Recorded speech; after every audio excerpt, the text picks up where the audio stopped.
નમસ્કાર મિત્રો, હું છું જયેશ હિરપરા. કૃષિ મિત્ર ચેનલમાં આપનું હાર્દિક સ્વાગત છે. આજે વાત કરવાની છે કે ઉનાળુ પાકનું વાવેતર ક્યારે કરવું અને પાયા ખાતર તરીકે કયા ખાતર આપવા. હવે આમ જોઈએ તો આપણે હંમેશા કહેતા હોઈએ છીએ કે ભાઈ જ્યારે ઉનાળુ પાકનું વાવેતર કરવાનું છે એટલે કે એને ઠંડી અનુકૂળ આવવાની નથી. આ વખતે આમ જોઈએ તો કે ઠંડી આખો જાન્યુઆરી મહિનો છે કે 31 જાન્યુઆરી સુધી ઠંડીની આગાહી છે કે ઠંડી પડવાની છે. અને હજી આમ જોઈએ તો કે 21 થી 26 તારીખ સુધી સારી એવી ઠંડી પડશે કે માવઠું થવાની શક્યતા છે. અત્યારે આમ જોઈએ તો કે છેલ્લા 4-5 દિવસથી ઝાકળનું પ્રમાણ પણ વધારે છે. તો આ બધી પરિસ્થિતિમાં જ્યારે વહેલું વાવેતર કરવામાં આવે છે તો ઉગવામાં મોડું થાય છે એટલે પાકે છે મોડું જ. એટલે આમ જોઈએ તો કે દિવસનું તાપમાન 28 થી 30 ડિગ્રીથી વધારે થાય અને રાતનું તાપમાન છે એ 16, 17, 18 ડિગ્રીથી વધારે થાય ત્યાર પછી જો વાવેતર કરવામાં આવે તો ઉગાવો ઝડપી આવે. હવે સામાન્ય રીતે ઉનાળુ પાકના વાવેતરમાં આપણે મગફળી છે, તલ છે, મગ છે, આનું વાવેતર થતું હોય છે. તરબૂચ ટેટી જે છે એ ઉનાળુ પાક છે પણ એને વાવેતરનો સમય જે છે કે રમજાન મહિનો હોય અથવા બીજા ભાવ મળે હોય એમ આ 12 માસ એનું વાવેતર થતું હોય છે. પણ એમાં ઘણું ખરું મલ્ચિંગ અને ગ્રો કવર હોય એટલે ઠંડી બહુ નડતી નથી. હવે મગફળી અને તલ જે છે એમાં ઠંડીનું પ્રમાણ વધારે નડે છે એટલે જેમ વહેલું વાવેતર કરવામાં આવે તો આપણને ખ્યાલ છે બિયારણનો દર આપણે જે મોડું વાવતો એના કરતાં વધુ રાખવો પડે છે, સવયવ રાખવો પડે. જેમ કે તલ અત્યારે વાવવાના હોય તો કે 16 ગુઠ્ઠાના વીઘા પ્રમાણે વીઘે 1 કિલો સુધી તલ જવા દે. જેમ મોડું વાવેતર થાય એમ 800 ગ્રામ, 700 ગ્રામ, 600 ગ્રામ સુધી એક વીઘે તલનું વાવેતર થતું હોય. મગફળી જે છે ઉભળી મગફળી છે કે હેમર વાવવાની હોય, વહેલી વાવેતર કરવાની છે તો કે વીઘે 40 કિલો દાણા જવા દેતા હોય છે. પછી 35 કિલો, 30 કિલો, 25 કિલો સુધીનું દાણાનું વાવેતર કરતા હોય છે. પછી જે ઝીણી મગફળી છે એ જાડી મગફળી કરતા એનું બિયારણ આમ તો મિનિમમ 30 કિલો એક વીઘે દાણા જવા જ જોઈએ. જો 25 કિલો કે 22 કિલો જાય છે તો એમાં પારવું પડે છે અને ઉત્પાદનમાં પણ આપણને નુકસાની થાય છે. બીજું કે ખાતર તરીકે આ બધા જે 90 થી 100 દિવસે પાકતા પાક છે એટલે શક્ય હોય ત્યાં સુધી જે કાંઈ ખાતર આપણે આપવાનું છે એ પાયામાં આપી દઈએ તો વધારે સારું. પાછળથી ઘણા બધા ખેડૂત મિત્રો આમ દરેક પિયત વખતે પૂછતા હોય છે કે ભાઈ દરેક પિયતે ગયા પિયતે આ આપ્યું હતું હવે શું આપવું. પણ શક્ય હોય ત્યાં સુધી જે અત્યારે ઉનાળુ વાવેતર છે એ મોસ્ટ ઓફ આમ ગણીએ તો કે જીરું ચણા કાઢી અને વાવશે એવું નહીં બને. જે કપાસ હતો અથવા આગતરું બીજું કંઈ વાવેતર હોય અથવા શાકભાજી હોય અથવા બીજું કંઈ વાવેતર હોય અને એ જે ખેતર ખાલી થયું છે એમાં વાવેતર થશે. હવે પહેલું તો એક અગત્યનું એ છે કે ખેડ મહત્વની છે કે વ્યવસ્થિત 2 વાર દાંતી મારી અને પછી જો વાવેતર કરવામાં આવે તો ઉગાવો સારો રહેશે, ઉગ્યા પછી ગ્રોથમાં સારું રહેશે.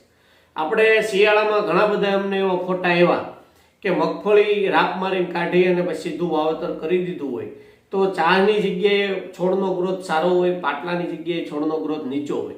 હવે એવું ન થાય એના માટે કે જે કપાસનું વાવેતર છે તો કપાસના પાટલા પણ વ્યવસ્થિત તોડવા જરૂરી છે. નહીતર ચાની જગ્યાએ સારું ગ્રોથ થશે, પાટલાની જગ્યાએ ગ્રોથ નહીં થાય. એટલે દાંતી વ્યવસ્થિત મારવી જરૂરી છે. ખાતરની વાત કરીએ તો કે પાયા ખાતર તરીકે આપણે હંમેશા વાત કરતા હોય કે બેલેન્સ તત્વ આવી જાય એ રીતે બધા તત્વ નાખવા જરૂરી છે.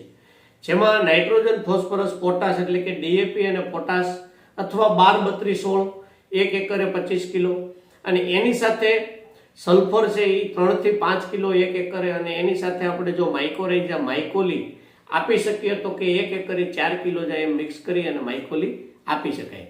બીજા સાઈડ ખાતર તરીકે આપણે વાત કરીએ તો કે જો મિક્સ ખોળનું વાવેતર કરવું હોય તો કે મેલોક્ઝા ઓર્ગેનિક કરીને આવે છે 1 એકરે 30 કિલો જાય એ રીતે મિક્સ કરીને આપી શકાય.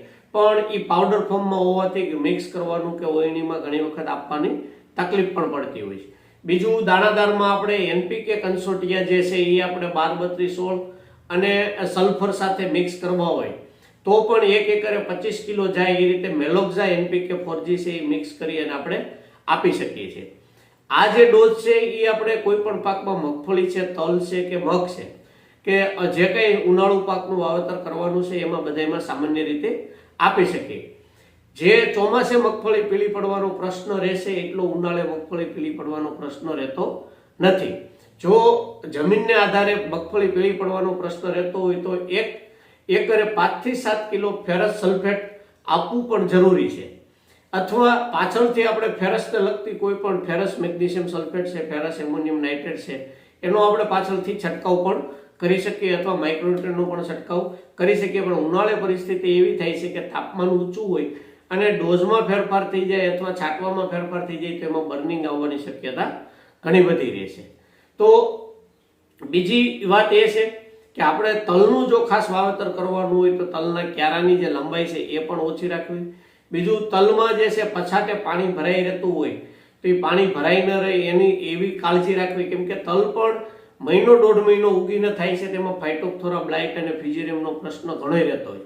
આગળ જતા આપણે તલમાં આવતા રોગ વિશેનો વિડીયો સ્પેશિયલ મૂકશું. પણ અત્યારે વાત એ કરવાની છે કે જો કે પછાટે ભર્યું રહેતું હોય છે, લાંબા કેરાય છે, તો એમાં પણ આપણે 10-20% જેવું ખેતરમાં સુકારો લાગી જાય છે. એ ના લાગે એના માટે જે છે એ ઢાળવાળા કેરા હોવા જોઈએ અથવા ઢાળવાળા શક્ય ન હોય તો પછાટે પાણી ન ભરાય અને પાછળ એક ધોરિયો કરી અને પાણી પૂરું થાય ત્યારે ખેતર બહાર પાણી નીકળી જાય એવી વ્યવસ્થા જોઈએ. ઘણી વખત એવું થાય છે કે પછાટ ફોડી અને એકાબીજા કેરામાં પાણી જવા દે તો 2 દિવસ સુધી કેરામાં પાણી ભીરું રહે તો પણ તલમાં સુકારો લાગે છે. તો આ બધી એક કાળજી રાખવાની. બિયારણના દરથી લઈ વાવેતરનો સમય છે, ઠંડીનો સમય છે. વિશેષ માહિતી જોતી હોય તો આ ડિસ્પ્લે ઉપર જે નંબર બતાવવામાં આવ્યો એમાં તમે ફોન કરી અને માહિતી પણ મેળવી શકો છો. ફોટા મોકલી અને પાકને લઈ અને માર્ગદર્શન પણ તમે મેળવી શકો છો.